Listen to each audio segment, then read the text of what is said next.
एक समुद्र के पास एक मछुआरा और उसकी पत्नी दोनों साथ में रहते थे। मछुआरा अपनी पत्नी को बहुत चाहता था। मछुआरा बेचारा गरीब था। वह रोजाना इतना कमा लेता था कि आराम से 2 वक्त की रोटी मिल जाए।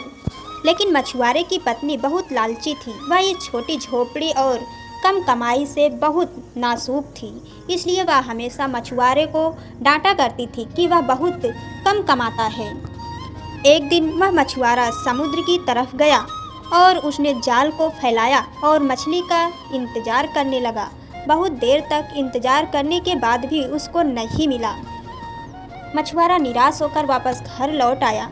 खाली हाथ देखकर उसकी पत्नी ने चिल्लाना शुरू कर दिया।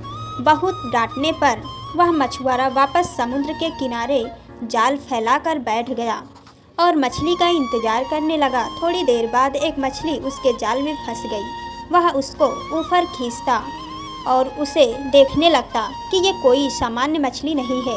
मछली को तड़पता देखकर उस पर दया आ गई। वह उसको वापस पानी में छोड़ दिया। मछली ने उसको धन्यवाद दिया। ठीक है, मुझे फिर से खाली हाथ लौटना पड़ेगा।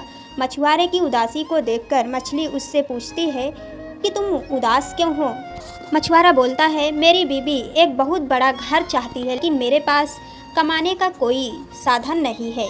इसलिए मेरी बीवी मुझ पर हमेशा गुस्सा करती रहती है। मछली बोलती है, तुम घर जाओ, समझ लो तुम्हारी पत्नी की इच्छा पूरी हो गई। मछुआरा हैरान होकर बोला, क्या? मछली ने कहा कि तुमने ठीक सुना है, तुम्हारी पत्नी की इच्छा पूरी हो गई है। मछुआरा दौड़कर घर की तरफ गया। उसने देखा कि उसकी झोपड़ी एक पक्का मकान बन चुका था। यह देखकर मछुआरा हैरान था।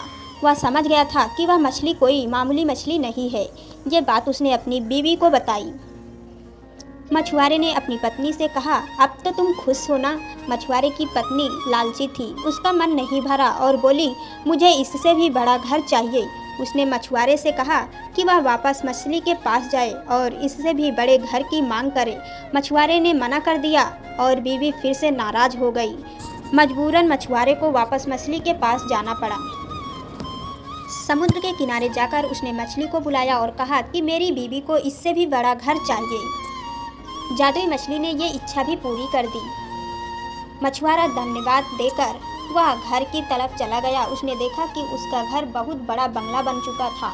अब मछुआरे ने अपनी बीवी से पूछा कि क्या अब वह खुश है, लेकिन उसके लालच का कोई ठिकाना नहीं था। वह बोली कि उसको एक महल चाहिए। मछुआरा एक बार फिर उस जादुई मछली के पास जाता है और एक बड़े महल की मांग करता है।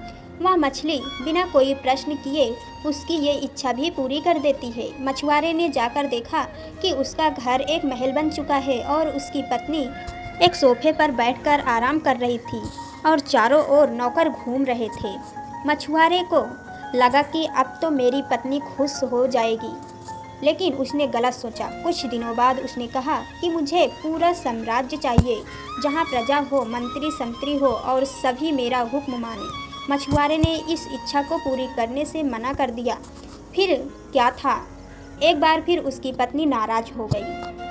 शर्म महसूस करते हुए बेचारा एक बार फिर से वह जादुई मछली के पास गया। मछुआरे ने कहा कि अब वह उसकी पत्नी को साम्राज्य चाहिए। मछली ने ये इच्छा भी पूरी कर दी। मछुआरा भागता हुआ घर आया। अब वह महल के एक साम्राज्य बन चुका था। उसकी पत्नी एक बड़े सिंहासन पर बैठी थी। वहाँ पर सभी मंत्री भी बैठे थे। अब मछुआरे ने पूछा कि क्या तुम अब खुश हो? उसकी पत्नी ने कहा कि अब मैं बहुत खुश हूँ। हमारे पास सब कुछ है, लेकिन मैं इन सबको कैसे संभाल पाऊँगी? मैं तो एक अनपढ़ हूँ। बस एक आखिरी बार मेरे लिए कोई ऐसी शक्ति मांग लो जिससे मैं सब कुछ नियंत्रण कर सकूं।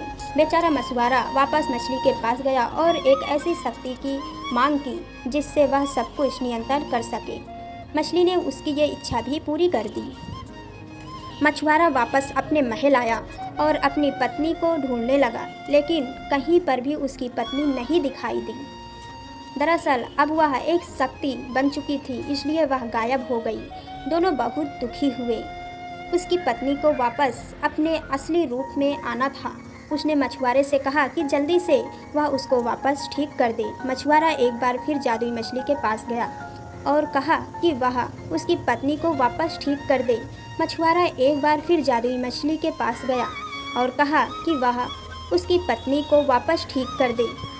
मछली ने मना कर दिया, ये तुम्हारी इच्छा है, मैं केवल तुम्हारी पत्नी की इच्छा पूरी कर सकती हूँ, तुम्हारी नहीं।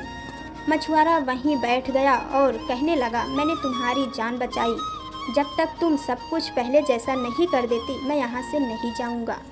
मछली ने कहा, ठीक है, इसके बाद तुम दोनों की कोई इच्छा पूरी नहीं होगी, जाओ, मैं सब कुछ पहले जैसा कर देती हूँ। मछुआरा वहाँ से घर चला आया। उसने देखा कि उसकी पत्नी झोपड़ी के बाहर बर्तन धो रही थी। उन दोनों को अपने गलती का एहसास तो हो गया और मेहनत करके जीवन यापन करने लगे। इस कहानी से हमें यही सीख मिलती है कि जो लालच करता है उसके पास जो कुछ भी होता है वो भी चला जाता है।